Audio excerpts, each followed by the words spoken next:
말씀 보겠습니다. 출애굽기 4장 18절부터 26절 말씀까지입니다. 하나님 말씀은 출애굽기 4장 18절부터 26절 말씀까지입니다.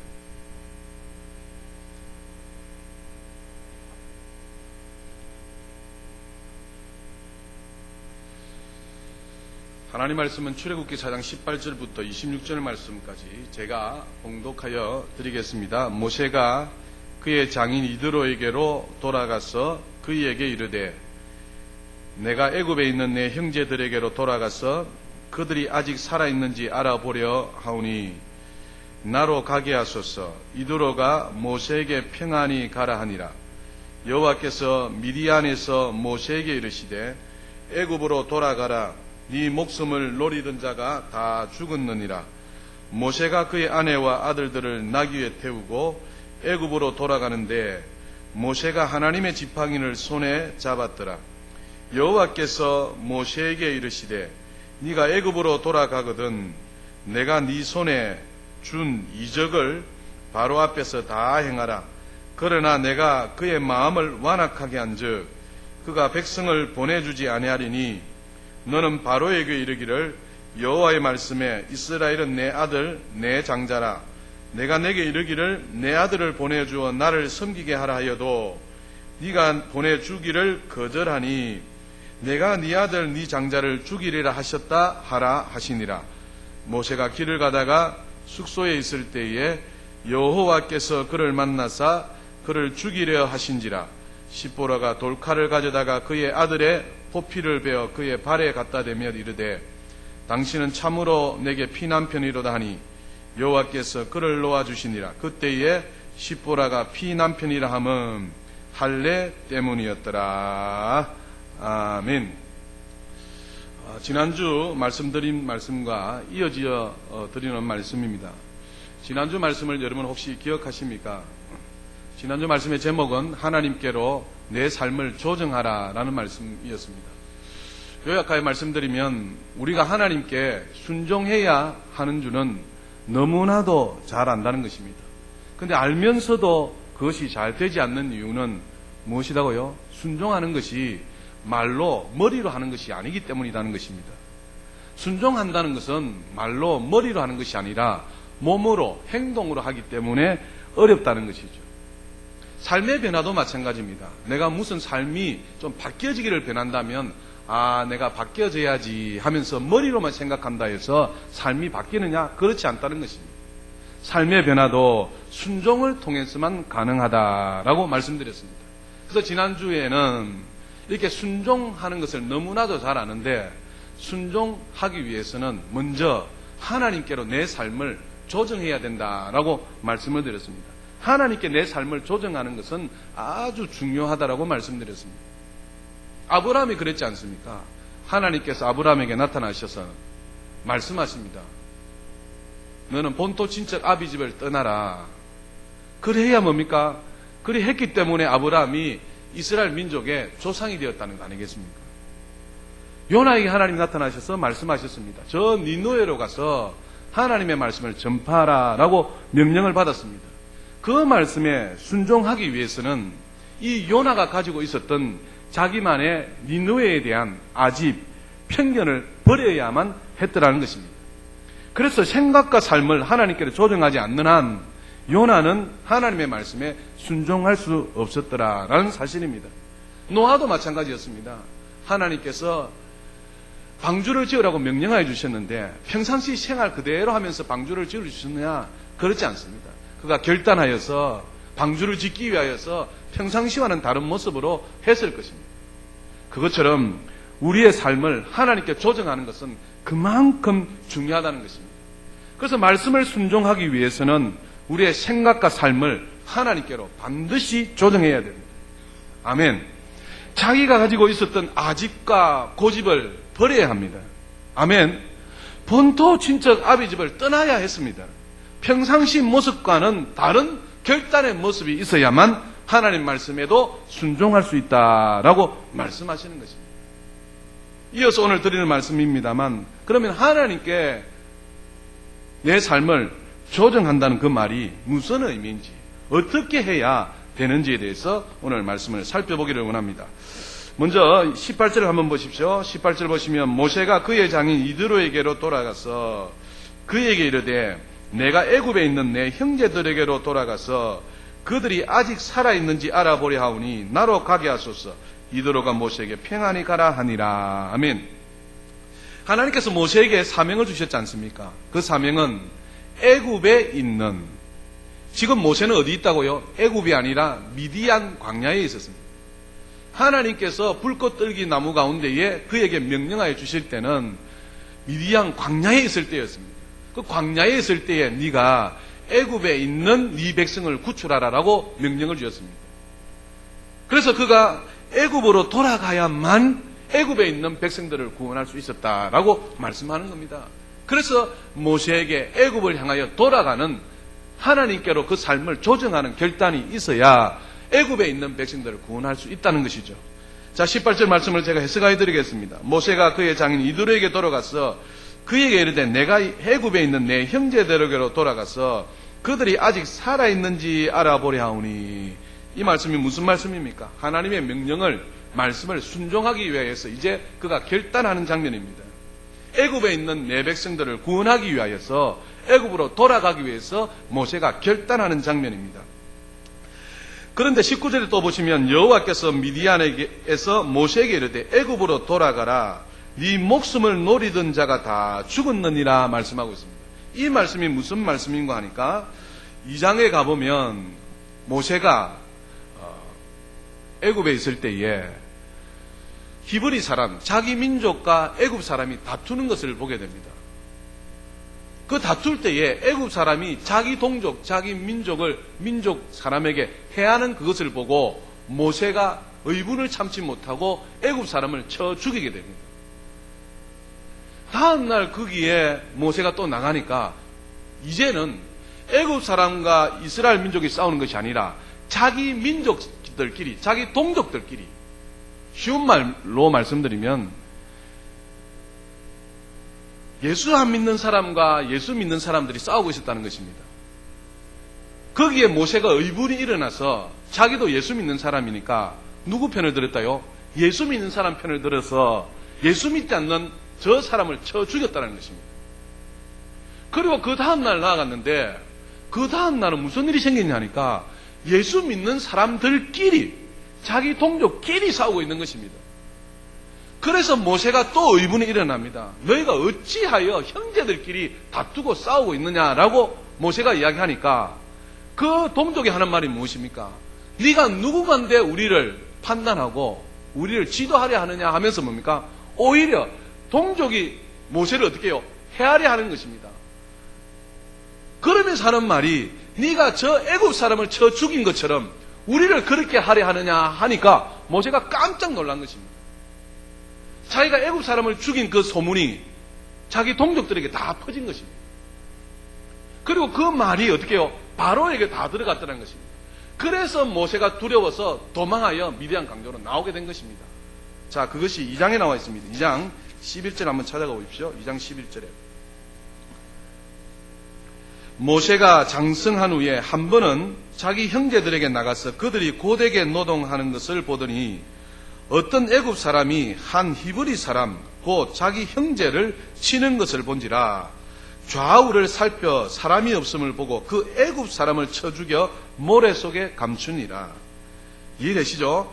13절에 이튿날 다시 나가니 이제는 두 히브리 사람이 서로 싸우는지라 그 잘못한 사람에게 이르되 네가 어찌하여 동족을 치느냐 하니 그가 이르되 누가 너를 우리를 다스리는 자와 재판관으로 삼았느냐 네가 애굽 사람을 죽인 것처럼 나도 죽이려니와 모세가 두려워하여 이르되 일이 탈로 되었도다. 바로가 이 일을 듣고 모세를 죽이고자 하여 찾는지라 모세가 바로의 낯을 피하여 어디로요? 미디안 땅에 머물며 이렇게 말씀하고 있는 거죠. 그래서 모세가 지금 뭡니까? 이제 애굽으로 돌아가려 하는데 19절에 모세가 애굽으로 돌아가려 할 그때에 여호와께서 말씀하시는 것이 뭡니까? 애굽으로 돌아가라. 이렇게 네 목숨을 해하려는 네 목숨을 노리던 자가 다 죽었느니라 말씀하게 된 것입니다. 다시 말씀드리면 사랑하는 여러분, 모세에게 있어서 애굽은 이런 수치스러운 과거가 있는 것입니다. 모세에게 있어서 이 애굽은 이렇게 자기의 나쁜 추억이 있는 것입니다. 바로가 자기를 죽이려는 바로가 있는 곳이 바로 애굽이었습니다. 그러함에도 그가 어떻게 했다고요? 하나님의 말씀을 듣고 뭐 한다고요? 결단하여서 애굽으로 뭐 한다요? 돌아가려 한다는 겁니다. 이런 삶의 모습이 저와 여러분에게 있어야 된다라고 오늘 교훈해 주는 것 아니겠습니까? 그래서 21절에 여호와께서 모세에게 이르시되 네가 애굽으로 돌아가거든 이렇게 말씀하면서 이제 말씀이 시작되고 있는데, 오늘 말씀을 상고하여 보고 싶은 집중적인 말씀은 20절의 말씀입니다. 20절 말씀 보면 모세가 그의 아내와 아들들을 나귀에 태우고 애굽으로 돌아가는데 모세가 하나님의 지팡이를 손에 잡았더라 이렇게 말씀합니다. 모세에게 있어서 애굽은 나쁜 추억이 있는 곳입니다. 아픔이 있는 곳입니다. 자기를 해하려는, 죽이려는 바로가 있는 곳입니다. 그러함에도 모든 부담을 다 안고 하나님이 명령하셨기로 그 명령에 순종하여서 이제 애굽으로 돌아가게 됩니다. 돌아가게 될 때에 하나님께서 모세의 지팡이를 두고서 오늘 무슨 지팡이라고 말씀하고 있습니까? 20절에 보면 모세가 하나님의 지팡이를 손에 잡았더라 라고 말씀하고 있습니다.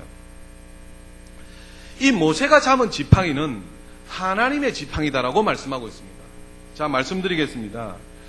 당시 미디안 광야에서 양을 칠 때는 양치는 목동들이 항상 나무 2개를 가지고 있습니다. 시편 23편에 말씀하시는 것처럼 막대기와 뭡니까? 지팡이를 가지고 있습니다. 지팡이는 길을 안내하고 양들을 이렇게 몰아가는 것이고, 막대기의 기능은 무엇인가 하니까 이 순진한 양을 그 광야에서 헤아려는 나쁜 짐승이라든지 헤아려는 그 무엇이 찾아오게 되면 이 목동이 무엇을 가지고요? 이 막대기를 가지고 이 원수들을 대적하는 것으로 사용되어지고 있습니다. 그래서 지금도 터키에 가면 어떤 박물관에 가면 이것이 모세의 지팡이입니다 하여서 전시가 되어 있습니다. 그 모세의 지팡이는 미디안 광야에서 흔히 구할 수 있는 볼품없는 마른 짝대기에 불과합니다. 미디안 광야에 흔히 널브러진 지금 박물관에 전시되어 있는 그 모세의 지팡이는 1m 정도 되는 그런 약간 통통한 두꺼운 그런 지팡이가 전시되어 있다고 합니다. 그 지팡이입니다. 흔히 볼품이 없는 그런 지팡이입니다. 어디에서나 구할 수 있는 그 지팡이입니다. 그런데 지금 하나님께서 말씀하시기를 모세가 무슨 지팡이를 잡았답니까? 하나님의 지팡이를 잡았다라고 말씀하고 있습니다. 볼품없는 모세의 그 지팡이가 지금 하나님의 지팡이라고 말씀하고 있다는 것입니다. 그러면 어떻게 해서 이 보잘것없는 지팡이가 하나님의 지팡이가 되었느냐라는 것입니다. 출애굽기 4장에 보면 하나님께서 모세를 부르십니다. 부르시고 그에게 소명을 주시는데 그 소명에 대해서 모세가 거절을 합니다. 주저합니다. 그리할 때 하나님께서 모세에게 묻습니다. 모세야, 네 손에 든 것이 무엇이냐라고 묻습니다. 그래서 그 볼품없는 그 지팡이입니다 라고 말을 하게 됩니다.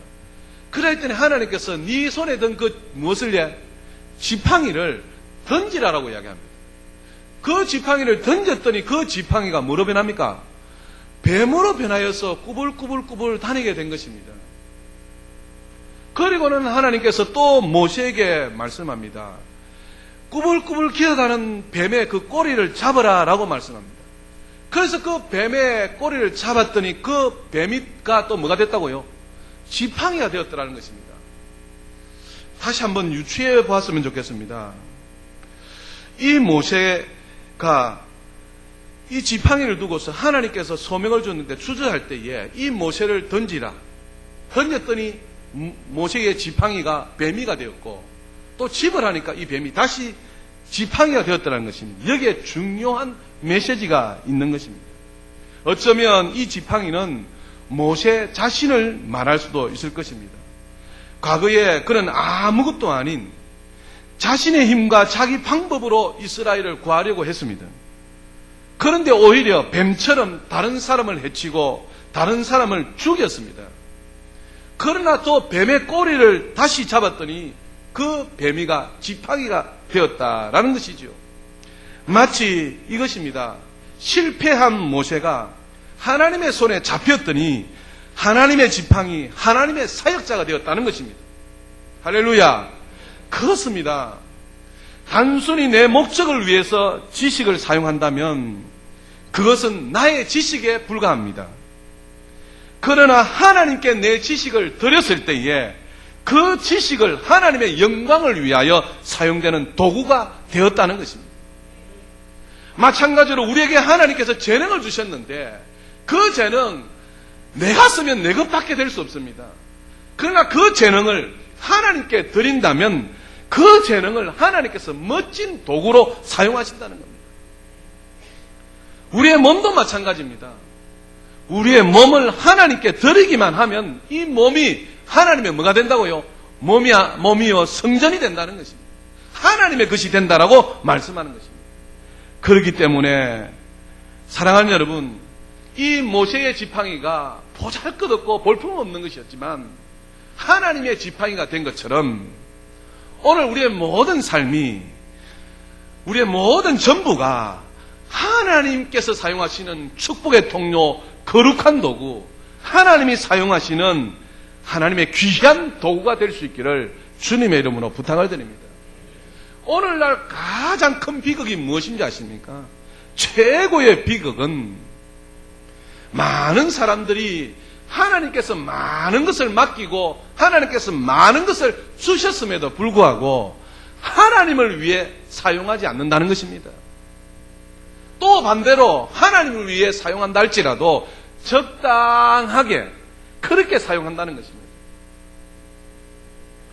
나에게 있는 재능, 나에게 있는 은사, 나에게 있는 재산, 나에게 있는 소유, 나에게 있는 가능성, 그것을 내가 내 손에 쥐고 있으면 내 것밖에 되지 않습니다. 그리고 그것은 결국은 죽은 것입니다.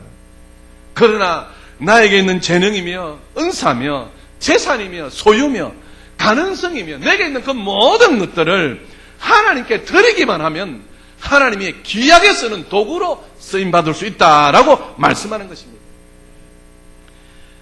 사랑하는 여러분, 지금 우리에게 있는 많은 것들이 그냥 내 집이며 그냥 내 차며 그냥 내 것이며 내 재능이며 내 몸이라고 생각한다면 그것은 마른 막대기, 볼품없는 막대기에 불과할 것입니다. 그리고 그것은 죽은 것일 것입니다. 그러나 우리에게 있는 그 많은 것들을 하나님께 주셨는데 그런 것들을 하나님께 드리면 볼품없는 모세의 지팡이가 하나님의 지팡이가 된 것처럼 그렇게 하나님께서 역사하는 귀한 도구가 될 수 있다라는 사실입니다. 오늘 이 자리에 앉아 계신 모든 분들 한번 곰곰이 생각해 보시기를 바랍니다. 모두가 이야기합니다. 이 땅에 올 때 우리는 아무것도 가지고 온 것이 없다고 얘기합니다. 그런데 지금 우리에게는 엄청나게 너무나도 많은 것들이 우리에게 있습니다. 그것을 하나님께 한번 맡겨보지 않겠습니까? 그것을 한번 하나님께 드려보지 않겠습니까? 하나님께 드려지기만 하면, 하나님께 맡기기만 하면 하나님이 크신 하나님이시오, 무한하신 하나님이시오, 전지전능하신 하나님께서 하나님 크기의 일들을 체험하게 하여 주신다는 것입니다. 하나님 크기의 일들을 우리로 하여금 경험하게 하여 주신다라고 말씀하는 것입니다. 그래서 성경에 보면 모세의 지팡이는 이제 볼품없는 지팡이가 아닙니다. 모세의 지팡이는 이제 한낱 마른 지팡이가 아닙니다. 하나님의 지팡이로 하나님의 능력을 나타내는 도구로 바뀌어졌더라는 사실입니다. 볼품없는 막대기에 불과하지만 이 볼품없는 막대기가 이제 출애굽 14장에 가면 어떻게 됩니까? 애굽 사람들이 병구와 말들로 뭡니까? 이스라엘 백성들이 출애굽하고 있을 때 추격하고 오게 됩니다. 뒤에서는 막 죽이려고 달려오고 앞으로 도망쳐 가는데 앞에 가보니까 뭐가 있다고요? 홍해가 떡 가르고 있는 것입니다. 아무런 볼품없는 그 지팡이가 하나님의 지팡이가 되었더니 이제 홍해 앞에서 그 모세가 손에 든 그 지팡이로 무엇을 가른다고요? 아무도 가를 수 없는 홍해를 가르는 기적의 역사를 베풀더라는 것입니다. 할렐루야. 출애굽 17장에 가면 모세에게 든 그 지팡이로 반석에서 뭡니까? 물이 나게 하는 그 능력의 지팡이가 되더라는 사실입니다. 하나님께 맡겨지기만 하면, 하나님의 손에 들려지기만 하면 하나님의 방법대로, 하나님의 크기대로 하나님께서 일하여 주신다는 겁니다. 할렐루야. 그래서 21절에 이제 하나님께서 모세에게 말씀하시기를 이렇게 말씀합니다. 21절 보시면 여호와께서 모세에게 이르시되 네가 뭐랍니까? 애굽으로 돌아가거든. 그 다음 뭐랍니까? 내가 누굽니까? 여호와. 네 손에 네가 누굽니까? 모세입니다. 손에 뭐가 있었다고 해? 지팡이가 있었는데 하나님 말씀하시기를 네가 애굽으로 돌아가거든 내가 네 손에 준 지팡이를 하지 않습니다. 무엇이 난다고 해? 이적이라고 이야기하고 있다는 거지.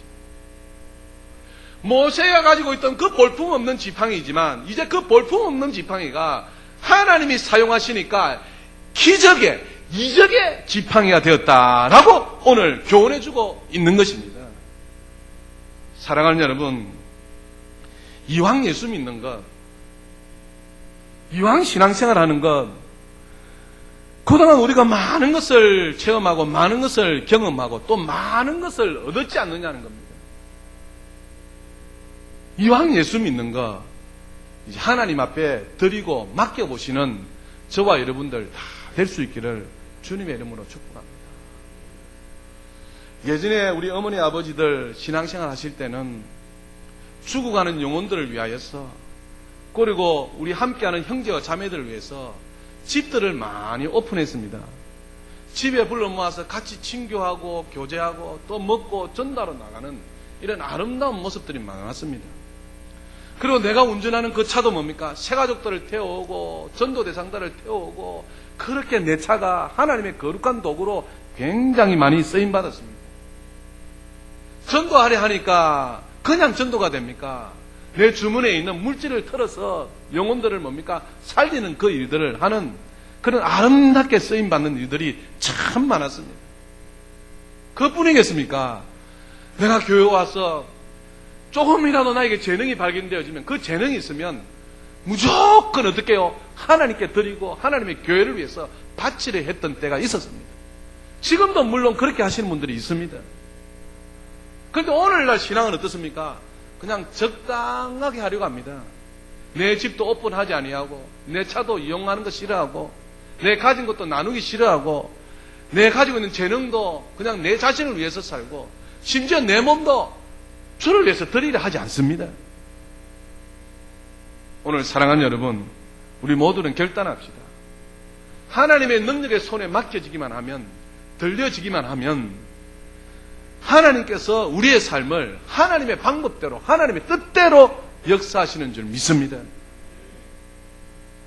하나님의 손에 들려졌던 그 지팡이가 기적을 일으켰던 것처럼 그렇게 하나님이 사용하여 주신다라는 사실입니다. 그러므로 하나님께 드려지는 것이 엄청나게 중요합니다. 나를 위해, 나의 민족을 위해 사용하는 것이 아니라 하나님의 손에 들려지는 것이 중요하다는 것입니다. 여러분, 오병이어의 기적을 아시지 않습니까? 한 어린아이가 한 사람밖에 먹을 수 없는 보리떡 5개와 물고기 2마리를 주님께 드리게 됩니다. 주께서 축사하시니까 5,000명을 먹이고 12광주리가 남았더라는 것입니다. 이렇게 하나님의 손에, 주님의 손에 들려지기만 하면 하나님의 크기대로 하나님께서 능력으로 역사하신다라는 사실입니다. 그러면 이제 결론을 짓겠습니다.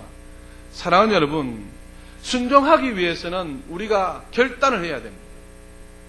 순종하기 위해서는, 믿고 순종하는 것은 이 마른 짝대기와 같은 자기의 인생을 하나님의 능력의 손길에 내가 많은 것이다고요? 맡기는 일대 전환점이 되어져야 된다는 것입니다. 하나님의 능력의 손길에 내 자신을 맡기고, 내 몸뚱아리를 맡기고, 하나님의 능력의 손길에 내 자신을 맡기고, 내 생업을 맡기고, 내 사업을 맡기고, 내 재능과 은사들을, 내 가능성까지도 하나님의 손에 맡겨드릴 때에 그것이 하나님 크기의 일로 역사가 일어난다라는 사실입니다. 우리 교회에 믿음의 영웅이 필요합니다. 믿음의 장군이 필요합니다. 믿음의 용사가 필요합니다. 말로 될까요? 아닙니다. 생각으로 될까요? 아닙니다. 믿음의 장군은, 믿음의 영웅은 생각으로 말로 되지 않습니다. 결단하시고 하나님의 능력의 손길에 어떻게 한다고요? 맡겨야, 하나님의 능력의 손길에 맡겨야 내가 그런 도구로 쓰임받을 수 있다는 것입니다. 지하에 가면 지금 화장실 공사를 하는데 완성이 되지 않았습니다. 미완성입니다, 지금. 그런데 결과물이 뻔하게 보입니다. 어떻게 보일까요? 저는 봤을 때 너무 멋지게 아름답게 될 것으로 확신합니다. 왠지 아십니까? 그 일을 맡은 사람이 뭘 드린다고요? 전부를 드립니다. 새벽 6시까지, 새벽 3시까지 일을 해요. 물론 그분들은 무엇을 위해서요? 돈을 위해서 그렇게 하겠죠. 세상의 사람들도요, 자기가 하는 일에 최선을 다하고 시간을 초월해서 새벽 3시까지, 새벽 6시까지 그렇게 우리의 입당 예배 그 시간을 맞추기 위해서 최선을 다하는 그런 모습들이 쉽다 어렵다요? 어렵습니다, 여러분. 대충 해버리고 돈 받으면 되지요. 그런데 그렇게 하지 않습니다. 시간만 나면 방수한 것이 마르고 있는지 안 마르고 있는지 보고요. 틈만 나면 뭡니까? 지금 22일까지 공사를 완료해야 되니까 교회 와서 뭡니까? 계속 작업하면서 밤을 새워서 새벽 3시며 새벽 6시까지 뭡니까? 전력 투구를 하고 있는 것입니다. 그래서 저분들은 자기가 맡겨진 일만큼은 뭐 한다고요? 확실하게 한다는 것입니다. 그것을 누가 보증합니까, 지금? 우리 박 장로님이 보증하시고 박 전도사님이 보증합니다. 저분에게 일을 맡기면 일 하나만큼은 끝내주게 한다는 것입니다. 스스로도 최선을 다하지 못하면, 스스로도 한 일을 두고서 만족하지 못하면 그것을 다 뭉개버린다는 겁니다. 그래서 이 위에 방수도 그분이 하셨는데요. 얼마나 꼼꼼하게 했는지 모릅니다. 하고 또 위에 뭡니까? 또 덧칠하고 또 이상이나 해서 뭡니까? 뭐 다른 사람들이 해주지 않는 그런 뭐 또 다른 작업을 또 했대요. 그렇게 꼼꼼하게 했다는 것입니다. 사랑하는 여러분, 예수 믿지 않는 사람도 우리 박 장로님이고 박 전도사님이 그분에 대해서 보증하여 주고, 저도 보니까 최선을 다하니까 지금 미완성인데 결과를 보니까 뭡니까? 우리가 이야 멋지다 우리 화장실, 어느 인류 호텔 화장실보다 더 좋다 할 정도로 좋게 될 것을 보여지는 겁니다.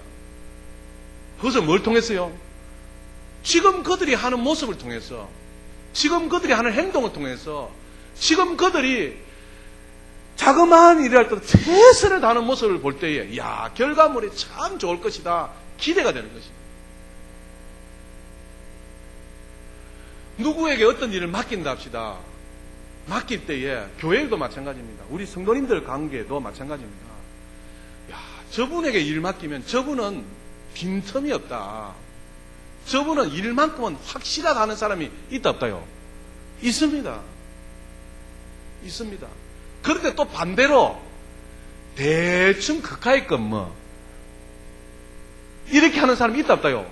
있습니다. 그것은 누가 합니까? 우리들이 너무나도 잘 압니다. 그러면 여러분, 누구에게 신뢰를 더하고 누구를 더 사랑하고 누구에게 더 투자하겠어요? 확실하게 이왕이면 또 어떻게 해요? 정확하게 신속하게 해주는 그런 사람들 아니겠습니까? 맞습니까? 틀립니까? 모두가 긍정하는 일 아니겠나? 세상 사람도 저렇게 뭡니까? 자기가 맡겨진 일에 몸을 던집니다. 새벽 3시까지, 새벽 6시까지 쉽지 않습니다, 여러분. 여기 에어컨 하는 우리 주성재 씨 앉아 계시는데, 교회 에어컨 한다니까 어떻게 한다고 해?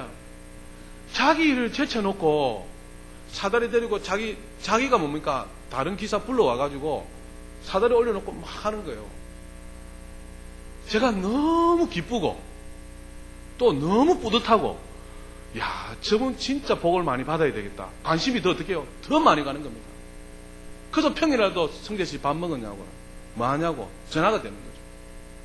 근데 여러분, 에이구, 목사가 편애하고, 편애하는 건 절대 아닙니다. 그런데 관심이 간다 안 간다요? 조금이라도 더 충성하고 더 애쓰고 더 힘쓰려는 사람 마음이 가고 눈이 가고 몸이 간다니까요. 그러면서도 뭡니까? 이번 주에도 구하서 공사하는데 그냥 무료 봉사를 하는 겁니다. 자기가 뭐다고 해? 이 성도다고. 그래서 안 된다. 사무실에 가가지고 돈 받아가라고 하니까, 에이, 그럼 부품은 얼마 안 됐습니까? 괜찮습니다. 그래도 받아가라고 이렇게 해요. 세상 사람들도, 예수 믿는 사람도 우리가 우리 스스로를 압니다. 아, 저분은 믿음이 가고 신뢰가 가고 저분한테 무엇을 부탁하면 확실하게 한다는 사람이 있다 없다요? 있습니다. 그런 사람들 다 될 수 있기를 주님의 이름으로 축복합니다. 하루아침에 바뀌어지는 것은 아닙니다. 그러나 조금씩 바뀌어지고 변화되는 모습을 하나님은 기대하시고 좋아한다는 겁니다. 여러분, 우리의 믿음이 자라나야 됩니까? 안 자라나야 됩니까? 자라나야 됩니다. 믿음이 성장해야 됩니까? 안 성장해야 됩니까? 성장해야 됩니다. 오늘 오후에 말씀드리겠습니다만, 믿음이 자라날 수도 있고 뒤로 물러가 침륜에 빠질 수도 있습니다. 하나님은 우리가 믿음이 자라나기를 원하신다. 신앙이 성장하기를 원하신다. 그것은 여러분 말로만 됩니까? 아닙니다. 아닙니다. 조그마한 것에서부터, 작은 것에서부터 어떻게 해요? 내 삶을 변화시키는 것입니다. 내가 행동으로 바뀌어지는 것입니다. 할렐루야. 이런 우리 모두가 다 되어야 될 줄 믿습니다. 그래서 큰 것부터 하려 하지 마시고, 가정에서부터, 교회의 자그마한 것에서부터, 머리로만 아니라 몸으로, 행동으로 이렇게 교회를 살피고 가정을 살피고 자신을 살피는 사람이 될 때에 하나님께서 그것을 보고 귀하다 해서 하나님의 크기의 일을 맡겨주신다. 할렐루야. 이런 우리의 모두가 다 되어야 될 줄 믿습니다. 그래서 모세의 지팡이는 볼품이 없는 지팡이였습니다. 그런데 그 지팡이를 두고 하나님께서 하나님의 지팡이라면서 지금부터 네 손에 든 그 지팡이를 통하여서 이적을 베풀어 주실 것이라고 하나님이 말씀하시는 것입니다. 오늘 이 자리에 앉아 계신 우리 모두가 그동안 교회를 위해서 기도하시고 그동안 교회를 위해서 애쓰시고 보이지 않는 곳에서 기도하고 숨은 곳에서 희생하셔서 오늘 이런 결과물을 놓았지 않습니까? 이제 입당 예배와 임직 감사 예배를 점하여서 저는 기도합니다. 그리고 믿습니다. 하나님께서 이제 이후로 크게 역사하시고 하나님이 크게 일을 맡겨주실 줄 믿습니다. 그런데 어떤 사람을 통하였어요? 하나님의 도구로 쓰임받는, 하나님께 맡기는, 나의 조그마한 것이라도 하나님 앞에 드리면서 하나님의 도우심으로 살아가는, 하나님의 능력의 손길을 의지하는 그 사람에게 하나님께서 그 크게 일을 맡겨주신답니다. 이런 우리 모두가 다 될 수 있기를 주님의 이름으로 축복합니다. 그동안의 수고와 그동안의 노고, 그동안에 희생하셨던 것 하나님이 다 기록하십니다. 하나님께서 다 기억하셨을 것입니다. 이제 이후로 새로운 도약과 새로운 기회를 위해서, 새로운 축복을 위해서 우리에게 광야의 길을 내시고 사막의 강을 내셔서 내가 너희가 믿는 하나님이시다는 것을 보여주시기 위해서 하나님께서 역사를 시작하실 터인데, 우리가 하나님께 맡겨드려서 하나님 크기의 놀라운 일들을 경험하시는, 누구보다도 복을 받고 누구보다도 행복한 저와 여러분 다 될 수 있기를 거룩하신 주 예수 이름으로 축복합니다. 결론입니다. 하나님을 믿고 하나님께 순종하는 것은 하나님의 능력의 손길을 내 인생을 맡기는 것입니다. 그것이 바로 하나님께로 내 삶을 조정하는 것입니다. 다시 말씀드립니다. 하나님을 믿고 순종하는 것은 하나님께 내 인생을 하나님의 능력의 손길에 맡기는 것입니다. 그것이 바로 하나님께로 내 삶을 조정하는 것이다. 아셔서 축복을 누리시는 저와 여러분 다 될 수 있기를 주님의 이름으로 축복합니다. 기도하겠습니다. 살아계신 하나님 아버지,